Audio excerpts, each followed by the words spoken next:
ये कहानी एक ऐसे फोन की है जो बताएगा कि फ्यूचर में क्या होने वाला है, यानी कि इसके आगे की जिंदगी में उस इंसान के साथ क्या होगा जिसके पास भी ये नई टेक्नोलॉजी का फोन होगा। कहानी के शुरू में हम एक औरत देखते हैं जो अभी तक एक स्टेशन पर थी और अपने फोन को लगातार देख रही थी। जो जो इसके फोन में इसको मैसेजेस मिल रहे थे वो बिल्कुल वैसे ही करती है। इसी वजह से वो औरत अपनी ट्रेन भी छोड़ देती है और उसको मैसेज आता है कि वो दूसरी ट्रेन में बैठ जाए, तो वो इस ट्रेन में नहीं बैठती और दूसरी ट्रेन बदलने की कोशिश करती है। इसी वजह से वो ट्रेन के नीचे आ जाती है और उसकी मौत हो जाती है। यानी कि उस औरत ने अपने फोन की बात नहीं मानी तो उसकी मौत हो गई। इसके बाद कहानी में हम एक आदमी को देखते हैं जिसका नाम मैक्स था। वो आईटी इंजीनियर भी था और अभी कंपनी में सिक्योरिटी सिस्टम को इंस्टॉल कर रहा था। जो अपना सारा काम करके अपने होटल वापस जाता है तो उधर काउंटर लेडी उसको एक पार्सल देती है जो कि इसके नाम पर आया था। पर वो तो जैसे बहुत हैरान था क्योंकि अभी तक ना तो वो इस जगह पर सही से किसी को जानता था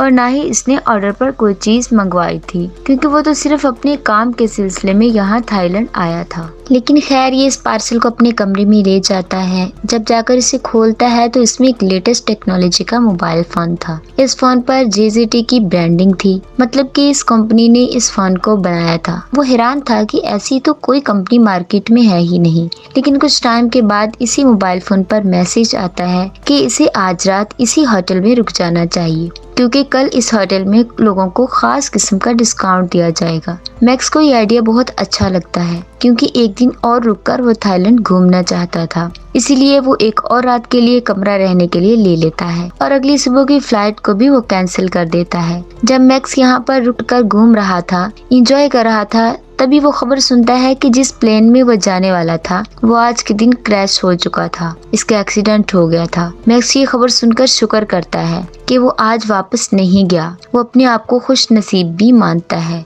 अब दोबारा इसको फोन पर मैसेज आता है कि अगर तुम अमीर होना चाहते हो तो तुम्हें एक स्टॉक को खरीदना होगा, पर वो इस बात पर ध्यान नहीं देता और इस मैसेज को डिलीट कर देता है। पर जब अपने कमरे में था तो वो टीवी पर खबर सुनता है कि जिस स्टॉक को खरीदने का मैसेज इसके पास आया था उसकी कीमत बढ़ चुकी है। वो सोचता है कि पहले इसके फोन की वजह से मेरी जान बची और स्टॉक वाली बात भी बिल्कुल सच थी। मैक्स ये सोचने लगा था कि शायद ये फोन हमारे कल के बारे में हमें बताता है कि आगे हम लोगों के साथ क्या होने वाला है या फिर आगे हम क्या कर सकते हैं। तभी इसको दोबारा मैसेज आता है कि इसे दूसरे शहर चले जाना चाहिए। मैक्स भी फोन पर यकीन करने लगा था और वो दूसरे शहर चले जाता है। वहाँ पर पहुंचकर एयरपोर्ट के बाहर इसको एक टैक्सी ड्राइवर मिलता है जो इसको कम पैसों में इसके होटल ले जाने के लिए तैयार था। वो टैक्सी ड्राइवर जब मैक्स को ले जा रहा था तो तभी इसकी नजर फोन पर पड़ती है। इसे देखकर काफी हैरान होता है और कहता है, तुम्हारे फोन की टेक्नोलॉजी कितनी नई है, मैंने तो ऐसा फोन देखा ही नहीं और ना ही कभी ऐसे फोन के बारे में सुना है। वो टैक्सी ड्राइवर मैक्स को अपना कार्ड देता है और बताता है कि वो एक टेलीकम्युनिस्ट है जो टेक्नोलॉजी की नई नई चीजें बनाता है। ऐसे ही बातें करते हुए मैक्स अपने होटल पहुंच जाता है जहां ऊपर फोन ने इसे आने के लिए कहा था। वहां पर पहुंचते इसे दोबारा से मैसेज आता है कि कैसीनो में जाकर इसे खेलना चाहिए। नेक्स्ट भी ऐसा ही करता है। मैक्स को कैसीनो के खेल का ज्यादा नहीं पता था, इसके लिए वो मशीन तक जाता है जिसके बारे में इसे फोन पर मैसेज आया था। पर वहाँ पर पहले ही एक आदमी बैठा खेल रहा था। तभी मैक्स को दोबारा मैसेज आता है कि इस मशीन पर जैकपॉट लगने वाला है और अब इस आदमी को इस मशीन पर से हटाने के लिए ढेर सारे पैसे दे देता है, जिससे वो इस मशीन से हट जाता है और ऐसा होता भी है। तभी मैक्स पहली ही कोशिश में बहुत सारे पैसे जीत जाता है। वहीं पर कासिनो की टीम भी इसे कैमराज में देख रही थी। सब हैरान थे कि इस आदमी को कैसे पता चला कि इस मशीन पर जैकपॉट होने वाला है, क्योंकि इसने इस मशीन से हटाने के लिए पहले आदमी को पैसे भी दिए थे। मैक्स जीते हुए पैसों से और ज्यादा कार्ड खरीद लेता है और दोबारा से खेलता है। इस बार भी वो जीत गया था। अब तो वहाँ की सिक्योरिटी टीम को मैक्स पर पूरा शक था, क्योंकि बार बार वो अपने फोन को देखकर खेल रहा था। जब वो कासिनो से जाता है तो वहाँ के सिक्योरिटी गार्ड इसे कहते हैं कि अगर तुम दोबारा खेलने आओगे तो अपने साथ फोन नहीं लाओगे। इन्हें शक था कि कहीं न कहीं इसके फोन में कुछ है, इसीलिए मैक्स अब इसी टैक्सी ड्राइवर को फोन करता है जो इसको एयरपोर्ट के बाहर मिला था। तो उसको कहता है कि तुम एक ऐसी डिवाइस मेरे लिए बना सकते हो कि मुझे फोन को देखना ना पड़े और सीधा मैसेज मेरे मेरे कानों में सुनाई दे। तो टैक्सी ड्राइवर थोड़ा टाइम मांगता है और कहता है कि हाँ, मैं कोशिश कर सकता हूँ।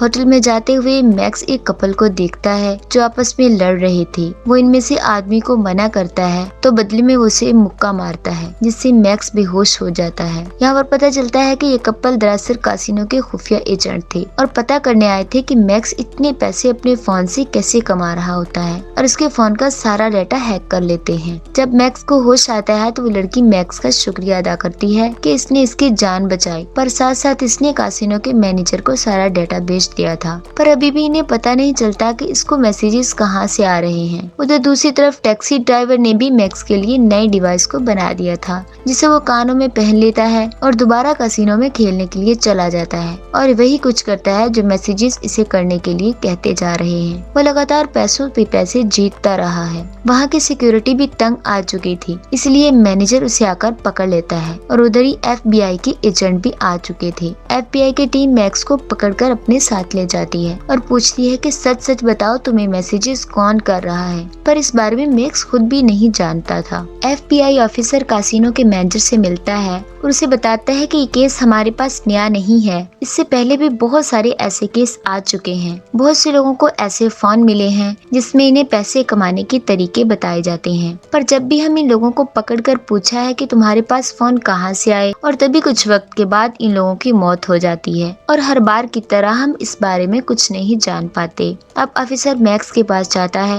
और उसे कहता है कि तुम्हें हमारा साथ देना होगा और पता करना होगा कि फोन कहाँ से आया है। ऑफिसर यहाँ पर अपने बॉस को भी फोन पर बताता है कि अभी तक इन्हें कुछ भी नहीं पता चल सका कि फोन कहाँ से आया है, और हाँ, मैक्स भी अब हमारी मदद करने के लिए तैयार है। वो मैक्स को दोबारा से कासिनो में भेजते हैं और कहते हैं कि इस मोबाइल के डाटा को हैक करने के लिए हमें कम से कम 3 मैसेजेस की जरूरत है। तभी दोबारा से मैक्स को मैसेजेस आना शुरू हो जाते हैं। इस बार भी वो इन्हीं मैसेजेस के कहने पर खेलना शुरू कर देता है, पर वो हार गया था। इसको एक मैसेज मिलता है जिसमें लिखा होता है कि मैं जानता हूँ कोई मेरा डेटा हैक करने की कोशिश कर रहा है। उधर FBI के एजेंट ने मोबाइल के डाटा को हैक कर लिया था। जब इनका बॉस ये सब देखता है तो सबको जाने का कह देता है, जैसे वो इन सब चीजों के बारे में पहले ही जानता था। ऑफिसर अपने बॉस को फोन करके बताता है कि इस फोन के जरिए एस्लॉन एक सुपर कंप्यूटर है। इसका बॉस तो पहले ही कंप्यूटर के बारे में जानता था, पर वो किसी को कुछ भी नहीं बताता क्योंकि उसके इसे बताने से वो खुद भी फंस सकता था।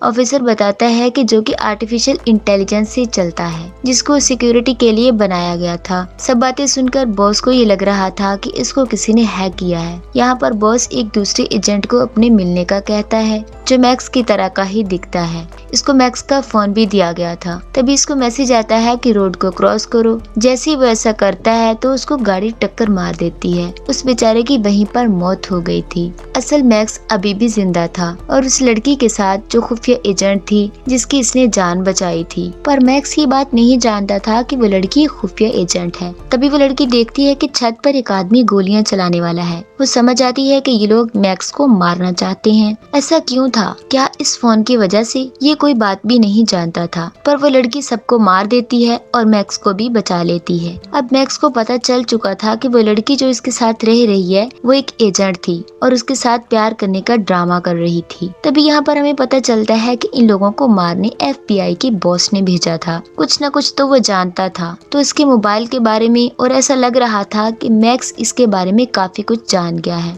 इसीलिए वो इन आदमियों को मरवाने भेजता है। मैक्स अब खुद भी नहीं जानता था कि ये मैसेज इसके फोन पर आखिर कहाँ से आ रहे थे। उधर बॉस ने भी इस पर नजर रखी हुई थी। मैक्स अब टैक्सी ड्राइवर के पास जाता है जो कम्युनिस्ट था। उसको फोन देकर कहता है तुम्हें पता करना होगा कि ये सारे मैसेजेस कहाँ से आ रहे हैं। वो कहता है हाँ, पता तो मैं कर लूंगा, पर इसके बारे में पता करने से मुझे घंटे लग सकते हैं। जिसके बाद वो सब पता करने की कोशिश करता है। इस बारे से सब पता चल चुका था। वो बताता है कि ये सारे मैसेजेस एक सुपर कंप्यूटर कर रहा है जिसको एस्लॉन AI भी कहा जाता है, जो सब कुछ खुद से सोच सकता है। मैक्स को सब कुछ अजीब लग रहा था कि एक कंप्यूटर, वो भी इतना कुछ कैसे कर सकता है। वो बताता है कि ये कोई आम कंप्यूटर नहीं है, ये हर तरह की मशीन को कंट्रोल में कर सकता है। और इसीलिए इसने तुम्हें पहले ही बता दिया था कि तुम इस प्लान में मत जाओ, वो क्रैश होने वाला है। वो कहता है कि कंप्यूटर इतना स्मार्ट है कि हर तरह की मशीन के बारे में पता कर सकता है।